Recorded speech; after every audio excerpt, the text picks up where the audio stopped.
Geoffroy Lejeune, vous allez être déçu. On ne va pas parler de déconfinement, on parle d'assouplissement en étant très prudent parce qu'on n'a pas envie de faire les mêmes erreurs qu'au printemps dernier. Oui, c'est amusant ce changement sémantique parce qu'on a bien compris l'objectif dont parlait Laurent.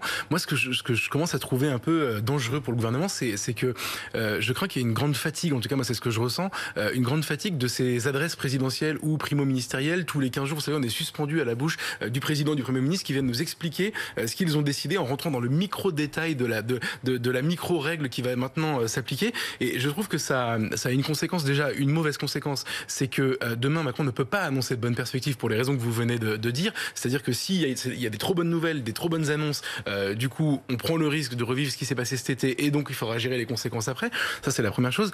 Et puis la deuxième chose, c'est que moi je finis par avoir le sentiment qu'en réalité le gouvernement, au lieu de prévoir ce qui est censé être et d'anticiper ce qui est censé être son métier, sa fonction, est dans une réaction systématique à une courbe épidémique. C'est-à-dire que vous avez une courbe qui évolue et en fonction de cette évolution, vous allez décider de serrer la bride ou pas, puisque maintenant on parle de bride puisque les Français sont des chevaux. Alors il y a la perspective du vaccin qui va changer beaucoup de choses, mais encore une fois, ce n'est pas une victoire ni du gouvernement ni de l'État français, c'est une victoire des scientifiques qui ont travaillé là-dessus. Et je trouve que ça envoie un signal catastrophique qui est on ne peut rien faire, donc en fonction de l'avancée de l'épidémie, on va vous pourrir la vie ou pas. Je finis par me dire qu'à la fin, le gouvernement a l'air d'être un commentateur d'une épidémie qu'il ne maîtrise pas du tout et que ça ne peut pas. Le regain de popularité de Macron, je pense, est complètement étranger à sa gestion du coronavirus. Je pense que c'est vraiment un réflexe psychologique de on se rassemble derrière le chef parce qu'on ne sait pas quoi faire, mais je ne vois pas comment l'exercice de demain peut être réussi. Geoffroy Lejeune sur les vaccins.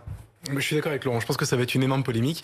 Mais pourquoi ? Mais parce que vous aurez toutes les questions que Laurent a soulignées, elles vont être posées, c'est une évidence. La question de est-ce qu'on l'a eu à temps, est-ce que le gouvernement a suffisamment anticipé, et en même temps les questions sont légitimes, Laurent. C'est-à-dire que et puis la question de l'obligation de se faire vacciner qui va évidemment soulever les passions. Moi, je pense qu'à la limite c'est un bon débat et qu'il est sain. Je vais vous dire, en fait, on attend les mauvaises choses de notre gouvernement. Moi, je trouve que il est presque pathétique de voir notre gouvernement rentrer dans les micro-détails de la vie, de savoir si les petits commerces peuvent rouvrir, mais à condition d'avoir 8 mètres de distance, alors qu'on a déjà compris qu'il y a beaucoup de petits commerces qui n'ont pas des locaux de 8 mètres carrés. Pas 8 mètres carrés suffisent. Donc cette question, elle est déjà périmée, et en plus de ça, on voit déjà que s'intéresser à tout dans le micro-détail, c'est forcément contre-productif. Or, c'est l'impression que j'ai quand j'écoute une conférence de presse de Jean Castex qui fait défiler ses ministres un par un et qui dit voilà, alors lui va vous parler d'économie, elle va vous parler de santé, lui va vous parler des PME. Et ben, je trouve que que la politique a beaucoup perdu de sa superbe. En revanche, la question du vaccin, c'est-à-dire organiser une campagne de vaccination, organiser aussi la recherche du vaccin, ça c'est une vraie question